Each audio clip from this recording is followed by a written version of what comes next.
రాష్ట్రంలో అరాచక వైసీపీ పాలనకు ముగింపు పలికి ఏడాది పూర్తయిందని, అదే రోజు నుంచి కూటమి ప్రభుత్వ పాలన ప్రజల వికాసానికి ఎన్నో సంక్షేమ పథకాలతో ప్రారంభమైందని రాజ్యసభ సభ్యుడు సానా సతీష్ బాబు అన్నారు. రాష్ట్రంలో టీడీపీ, జనసేన, బీజేపీ ఉమ్మడి పార్టీల కూటమి పాలన మొదటి ఏడాది పూర్తయిన సందర్భంగా కూటమికి చెందిన నాయకులు కాకినాడ ఏడీబీ రోడ్ కొప్పవరంలో ఉన్న రాజ్యసభ సభ్యుడు సానా సతీష్ బాబు కార్యాలయంలో విలేకరులతో సమావేశం నిర్వహించి ఏడాది పాలనలో ప్రజలకు అందుతున్న పథకాలు, పాలనా తీరును వివరించారు.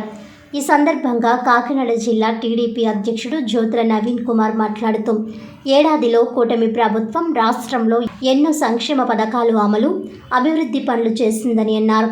ఇచ్చిన హామీల్లో సుమారు 70% వరకు పైగా పూర్తి చేసి ప్రజా పాలనను అందించిందన్నారు. ఏడాది పాలనలో 1200 కోట్ల రూపాయలతో రోడ్లను అభివృద్ధి చేశామని, మత్స్యకారులకు 20,000 సాయం, పెన్షన్ 3,000 నుంచి 4,000కు ఒకేసారి పెంచామని అన్నారు. అలాగే అరాచక వైసీపీ పాలనలో అప్పటి సీఎం జగన్ పాలనపై అవగాహన లేక 10 లక్షల కోట్ల అప్పులతో రాష్ట్రాన్ని ముంచారని అన్నారు.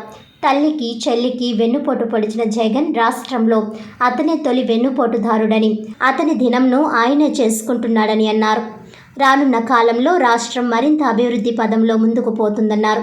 ఈ కార్యక్రమంలో ప్రత్తిపాడు ఎమ్మెల్యే వరుపుల సత్యప్రభ, టీడీపీ నేత పిల్లి సత్యనారాయణమూర్తులు, పిఠాపురం మాజీ ఎమ్మెల్యే ఎస్పీఎస్ఎన్ వర్మ, ఎమ్మెల్సీ పేర భక్తుల రాజశేఖర్, టీడీపీ నాయకులు తోట నవీన్, వాసిరెడ్డి యేసుదాసు, నురుకుర్తి వెంకటేశ్వరరావు, బీజేపీ నేతలు ఎనిమిరెడ్డి మాలకొండయ్య, పైడా భావన ప్రసాద్, బోల్ల కృష్ణమోహన్, వెన్నపు చక్రధర్రావు, ఎంపీ సానా కార్యాలయ ఇన్ఛార్జ్ మేకా లక్ష్మణమూర్తి తదితరులు పాల్గొన్నారు. ఈవేళ జూన్ 4వ తారీఖు చరిత్రలో ఒక గుర్తుండిపోయే రోజు. ఆంధ్రప్రదేశ్ రాష్ట్ర రాజకీయాల్లో ఒక చరిత్రాత్మకమైన రోజు. ఈరోజు రాష్ట్ర ప్రజల యొక్క వ్యతిరేకతను చూపించి 2024 జూన్ 4న నిరంకుశ పాలనకి వ్యతిరేకత పలికిన రోజు. ఆ రోజు నుంచి ఈ రోజు వరకు సంవత్సర కాలం పాటు ఈ ఎన్డీఏ గవర్నమెంట్ ఓన్లీ అభివృద్ధి నిదానంగా పనిచేస్తూ వస్తుంది. ఈ అభివృద్ధి నిదానంగా పనిచేస్తూ వస్తున్న విధానంలో ఓర్వలేక ఈవేళ ఏదో వెన్నుపోటు దినం అని చెప్పి వాళ్ళు మొదలుపెట్టారు. వెన్నుపోటు దినము అంటే ఏంటో కూడా అర్థం తెలియని వాళ్ళు ఇటువంటివన్నీ చేస్తారు. ఇప్పుడు మేము వస్తూ ఉంటే చూసాం, సర్పంచ్ జంక్షన్లో 10 మంది కూడా లేరు ఆ వెన్నుపోటు దినంలో. దీంట్లో ప్రజల యొక్క మద్దతు లేకుండా చేసే కార్యక్రమాలన్నీ అలాగే ఉంటాయి. మేము మా ఎన్డీఏ గవర్నమెంట్ మేము ఓన్లీ అభివృద్ధి వైపే పనిచేస్తాం.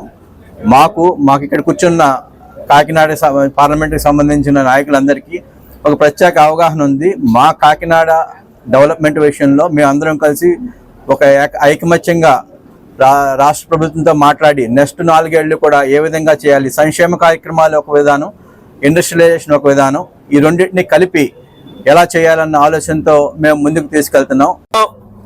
అందరికీ తెలిసిన విషయమే, ప్రభుత్వం ఏర్పడి 1 సంవత్సరం ఈ రోజుకి పూర్తవడం జరిగింది.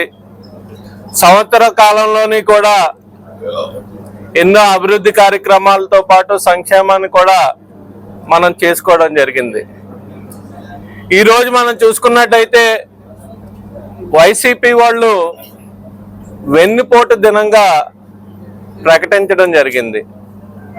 దానికి నిరసన కూడా తెలియజేస్తున్నారు 10ల సంఖ్యలో, అడపా తడపా. ఎప్పుడు కూడా మనం నిరసన తెలియజేస్తున్నామన్నా, ప్రభుత్వం మీద గళమెత్తుతున్నామన్నా, ప్రజల్లో ఉన్న తిరుగుబాటుని బేస్ చేసుకుని చేయాల్సిన అవసరం ఉంటుంది. ఈరోజు అక్కడ చూస్తే ప్రజలు ఎవరో కూడా వాళ్ళకి చేదోడు వాదోడుగా రాని పరిస్థితి. ఎందుకు రావాలి, ఎందుకు వస్తారు?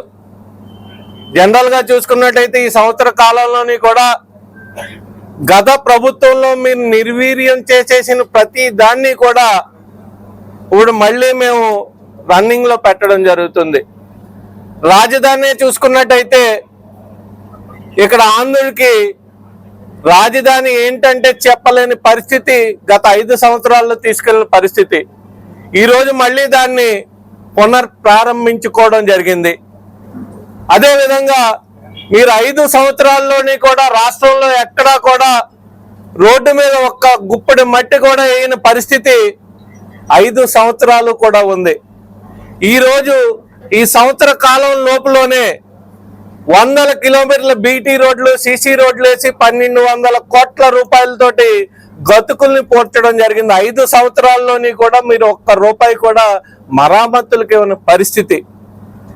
దానికి మీరు వెన్నుపోటుదనంగా ప్రకటిస్తున్నారా?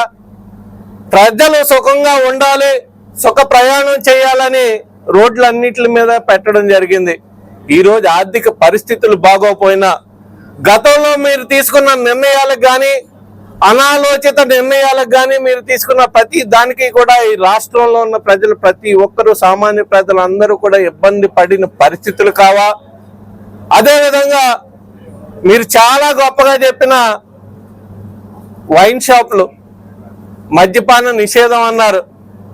మద్యపాన నిషేధం పక్కన పెడితే అక్కడ ఉన్న బ్రాండ్స్ అన్ని కూడా మీరు సొంతంగా తయారు చేసి 400 కేజీలు బంగారాన్ని వెనకేసుకుని 3500 కోట్ల రూపాయలు దాంట్లో అవినీతి చేసినందుక ఈరోజు మీరు వెన్నుపోటని రోడ్డుకి ఎక్కుతున్నారు.